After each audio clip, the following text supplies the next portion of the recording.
எல்லாருக்கும் வணக்கம். Welcome to food is lover 2020. இன்றைக்கி நம்ம சேனலில் கிருஷ்ண ஜெயந்தி ஸ்பெஷல் ரெசிபிஸ் தாங்க பார்க்க போகிறோம். இந்த சேனலை நீங்கள் ஃபஸ்ட் டைம் பார்க்குறீங்கன்னா மறக்காமல் சப்ஸ்கிரைப் பண்ணிக்கோங்க. வாங்க இப்போ வீடியோக்குள்ளே போகலாம்.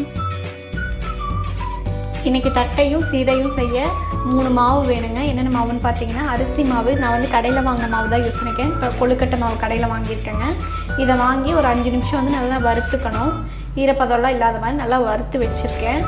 அடுத்தது பார்த்திங்கன்னா உளுந்து மாவு வந்துட்டு வெள்ளை உளுந்தை வந்துட்டு செவக்க வறுத்துட்டு அதை மிக்சியில் போட்டு நல்லா அரைச்சி சளிச்சு வச்சுருக்கேங்க. அதே மாதிரி பார்த்திங்கன்னா பொட்டுக்கடலை மாவு வேணும். பொட்டுக்கடலையும் வந்துட்டு மிக்சியில் போட்டு நல்லா அரைச்சி சளிச்சு வச்சுருக்கேன். இப்போ வந்து ஃபஸ்ட்டு தட்டை செஞ்சிடலாம். எப்படி செய்யுதுன்னு பார்க்கலாம்.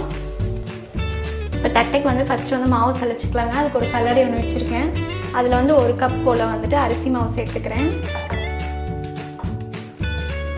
1 டேபிள் ஸ்பூன் வந்துட்டு உளுந்து மாவு சேர்த்துக்கிறேங்க. அதே மாதிரி 1 டேபிள் ஸ்பூன் வந்துட்டு பொட்டுக்கடலை மாவு சேர்த்துக்கிறேன். இப்போ இது நல்லா சளிச்சிக்கலாங்க. மாவு சளிச்சாச்சுங்க. இந்த மாதிரி குருணையாக இருக்கிறத சேர்த்த வேண்டாம். இப்போ வந்து மாவு வந்து ஒரு தடவை நல்லா கலந்து விட்டுக்கலாம். மாவை கலந்து விட்டாச்சுங்க. இது கூட வந்துட்டு கொஞ்சமாக கருவேப்பிலை கட் பண்ணி வச்சுருக்கேன். ஒரு 1/2 ஸ்பூன் வந்துட்டு சில்லி பவுடர் வச்சுருக்கேன். மிளகாத்தூள் வச்சுருக்கேன். ஒரு 1/4 ஸ்பூன் அளவுக்கு வந்துட்டு பெருங்காயத்தூள் வச்சுருக்கேன். அதை சேர்த்துக்கலாம். ஊற வச்ச கடலைப்பருப்புங்க. கடலைப்பருப்பு வந்து 1 டேபிள் ஸ்பூன் அளவுக்கு இருக்குது. அதை சேர்த்துக்கிறேன். இப்போ 1 டேபிள் ஸ்பூன் அளவுக்கு உருக்குன வெண்ணெய் சேர்த்துக்கிறேங்க. நீங்கள் வந்துட்டு எண்ணெய் கூட சூடான எண்ணெயாக சேர்த்துக்கலாம். இப்போ இதெல்லாம் நல்லா கலந்து விட்டுறேன்.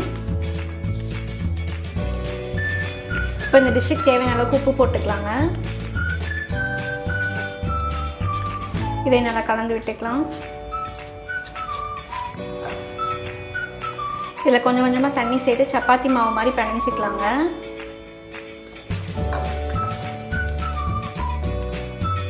பாருங்கள், இந்த மாதிரி வந்து நல்லா சாஃப்டாக பிணைஞ்சிக்கணுங்க. ரொம்ப டைட்டாகவும் பிணையக்கூடாது, ரொம்ப லூஸாகவும் பிணையக்கூடாது. இந்த மாதிரி பிணைஞ்சாச்சு. இப்போ வந்து இதை வந்து உருண்டையாக பிடிச்சிக்கலாம். நம்ம இந்த மாதிரி உருண்டையாக பிடிச்சிக்கலாங்க எல்லாத்தையும். இங்கே பாருங்கள், உருண்டை எல்லாமே உருட்டிட்டேன். இது வந்து ஒரு 20 உருண்டை காட்ட வந்திருக்குங்க. நான் கொஞ்சம் பெருசாக தான் உருட்டியிருக்கேன். நீங்கள் பிடிக்கிற அளவுக்கு பொறுத்து மாறுபடலாம். இப்போ இதை எப்படி தட்டுறதுன்னு பார்க்கலாங்க. இப்போ பாருங்கள், இப்போ ஒரு பாலித்தீன் கவர் ஒன்று எடுத்துருக்கேங்க. இதில் வந்து நல்லா ஒரு எண்ணெய் தடவிக்கணும். எண்ணெய் தடவிட்டு இதில் வந்துட்டு இந்த மாதிரி உருண்டையை வச்சுக்கலாம். இன்னொரு சைடால் வந்துட்டு இந்த மாதிரி மூடிட்டு இந்த மாதிரி வந்து கீழே வந்து ஃப்ளாட்டாக இருக்க மாதிரி ஒரு கிணி எடுத்துக்கோங்க. அதில் வந்துட்டு இந்த மாதிரி வந்து நம்ம வச்சு அமுத்திக்கலாம். இப்படி பண்ணும்போது வந்துட்டு ஈவனாக வந்துட்டு நம்மளுக்கு வந்துட்டு ஸ்ப்ரெட் ஆகிக்கும்.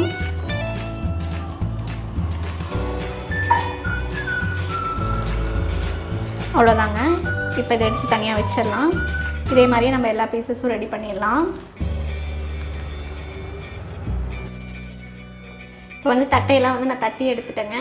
எண்ணெயில் போடுறதுக்கு முன்னாடி பார்த்தீங்கன்னா இந்த மாதிரி வந்து ஃபோக்கில் வந்துட்டு நான் வந்துட்டு கொஞ்சமாக வந்துட்டு இது பண்ணி விட்டுருக்கேன், குத்தி விட்டுருக்கேன். அப்போ தான் வந்து பூரி மாதிரி வந்துட்டு எலும்பாது அப்படிங்கிறதுக்காக. இப்போ வந்து இதை வந்து எண்ணெயில் போட்டுடலாம்.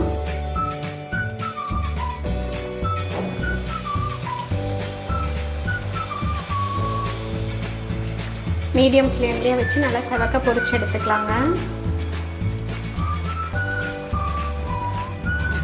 சவுண்ட் அடங்கினதும் எடுத்துக்கலாங்க. இதே மாதிரி எல்லாத்தையும் பொரிச்சு எடுத்துக்கலாம். அவ்வளோதான், நம்மளோட தட்டை ரெடி ஆகிடுச்சு. நீ அடுத்த சீடை எப்படி செய்கிறதுன்னு பார்க்கலாம். இப்போ உப்பு சீடை செய்கிறதுக்கு பார்த்தீங்கன்னா அரிசி மாவு வந்துட்டு 1/2 கப் எடுத்துருக்கேங்க. வறுத்த அரிசி மாவு தான் இது, வந்து 1/2 கப் எடுத்திருக்கேன். அதே மாவு பார்த்தீங்கன்னா வறுத்த அரைச்ச உளுந்து மாவு வந்துட்டு 1/2 டேபிள் ஸ்பூன் எடுத்திருக்கேங்க. அதே மாதிரி இந்த டிஷ்ஷுக்கு தேவையான அளவுக்கு உப்பு போட்டு எல்லாத்தையும் கலந்துட்டேன். எல்லாம் சளிச்சு எடுத்துருக்கேங்க. சளிச்சுக்கணும். அது போக பார்த்தீங்கன்னா ஒரு 1/2 ஸ்பூன் அளவுக்கு வந்துட்டு எள்ளு சேர்த்துக்கலாம்.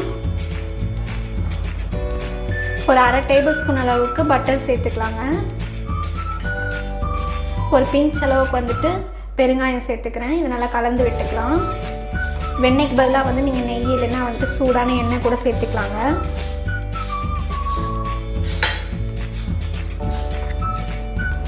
இப்போ நல்லா கலந்து விட்டதுக்கப்புறம் இது கூட கொஞ்சம் கொஞ்சமாக தண்ணி சேர்த்து சப்பாத்தி மாவு மாதிரி பிணைஞ்சிக்கலாங்க. நல்லா சாஃப்டாக.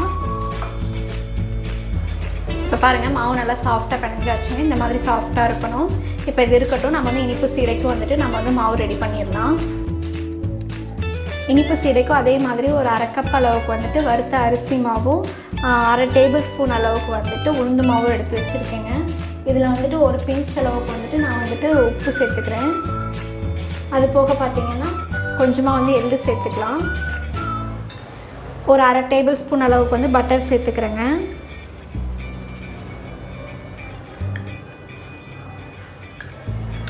இப்போ இதை வந்து நல்லா கலந்து விட்டுடலாம். இப்போ வந்து பட்டர் வந்து எல்லா பக்கமும் படுற மாதிரி கலந்து விட்டாச்சுங்க. இப்போ வந்துட்டு நம்ம தண்ணிக்கு பதிலாக என்ன பண்ண போகிறோம்னா சர்க்கரை பாகு, அதாவது வெல்லம் வந்துட்டு கரைச்சி வச்சுருக்கேன். இது பாகு இது கன்சிஸ்டன்சிலாம் இல்லைங்க, சும்மா கரைச்சி மட்டும் வச்சுருக்கேன். 1/4 கப் வெல்லத்தில் வந்துட்டு 1/4 கப் தண்ணி ஊற்றி இந்த மாதிரி கரைச்சி வச்சுருக்கேங்க. கொதியெல்லாம் வரணுன்ட்டு இல்லை, வெல்லம் வந்து கரைஞ்சால் போதும். நீங்கள் இதுக்கு பதிலாக வந்து கரும்பு சர்க்கரையும் யூஸ் பண்ணிக்கலாம். இதை கொஞ்சம் கொஞ்சமாக ஊற்றி நம்ம வந்துட்டு பிணைஞ்சிக்கலாம். மாவு வடிகட்டி சேர்த்துக்கோங்க. இப்போ 2 மாவு ரெடி ஆகிடுச்சுங்க. இனிப்பு சீடைக்கு வந்து பார்த்திங்கன்னா நீங்கள் வேணுன்னா கொஞ்சம் வறுத்து தேங்காய் கூட சேர்த்துக்கலாம். இப்போ வந்து எப்படி உருண்டை உருட்டுறதுன்னு பார்க்கலாம். நான் வந்து கொஞ்சமாக தான் செஞ்சுருக்கேன். உங்களுக்கு வேணும்னா இதுலேயே டபுள் தி அமௌண்ட் பண்ணிக்கலாம். பார்த்திங்கன்னா ரொம்ப மொழுன்னு பண்ணக்கூடாதுங்க. நம்ம சும்மா இந்த மாதிரி உருட்டி ரொம்ப ஷேப் வரணும் அப்படின்லாம் இல்லை. இந்த மாதிரி வந்து நம்ம லைட்டாக ஒரு உருட்டுனாவே போதும். இதே மாதிரியே நம்ம எல்லாத்தையும் உருட்டி எடுத்துக்கலாங்க. இப்போ எல்லாத்தையும் உருட்டி எடுத்துட்டேங்க. நம்ம வந்து ரொம்ப மொழுன்னு உருட்ட வேண்டாம், கொஞ்சம் கிராக்ஸ் எல்லாம் இருந்தாலும் பரவாயில்ல. அதே மாதிரி வெடிக்காமல் இருக்கிறதுக்கு பார்த்திங்கன்னா இந்த மாதிரி டூத் பிக் வச்சு ஒரு ஓட்டை போட்டு விட்டிங்கன்னா வெடிக்காது. நம்ம மெயினாக சீடை வந்து வெடிக்குங்கிறதுக்காக தான் நம்ம செய்ய மாட்டோம். இந்த மாதிரி ஓட்டை போட்டு விட்டிங்கன்னா உங்களுக்கு வெடிக்காது. இப்போ இது இருக்கட்டும், நம்ம பொரிச்சு எடுத்துடலாம். எண்ணெய் வச்சிடலாம். இப்போ எண்ணெய் நல்லா காஞ்சிருச்சுங்க. காஞ்சோடனே பார்த்திங்கன்னா லோ டு மீடியம் ஃப்ளேமில் வச்சுருவேன் நான். இல்லைன்னா வெளியெல்லாம் சீக்கிரம் கரிஞ்சிரும், உள்ளே வந்துட்டு வேகாது. இப்போ வந்து ஃபஸ்ட்டு வந்து உப்பு சீடையை போட்டு எடுத்துடலாங்க. கொஞ்சம் கொஞ்சமாக சேர்த்துக்கோங்க. அப்படியே இடையிடையே வந்துட்டு நல்லா வந்துட்டு கலந்து விட்டுக்கோங்க. இது வந்து ஒரு 5 நிமிஷம் ஆகுங்க. நல்லா செவந்து வரணும், அது வரைக்கும் நல்லா வேக விட்டுடலாம். மீடியம் ஃப்ளேம்லேயே வச்சு வேக விட்டுக்கோங்க. இங்கே பாருங்கள், இந்த மாதிரி கோல்டன் ப்ரௌன் வர வரைக்கும் நம்ம நல்லா பொரிச்சு எடுத்துக்கலாங்க. இப்போ வந்து நான் இனிப்பு சீடை சேர்த்துக்கிறேங்க.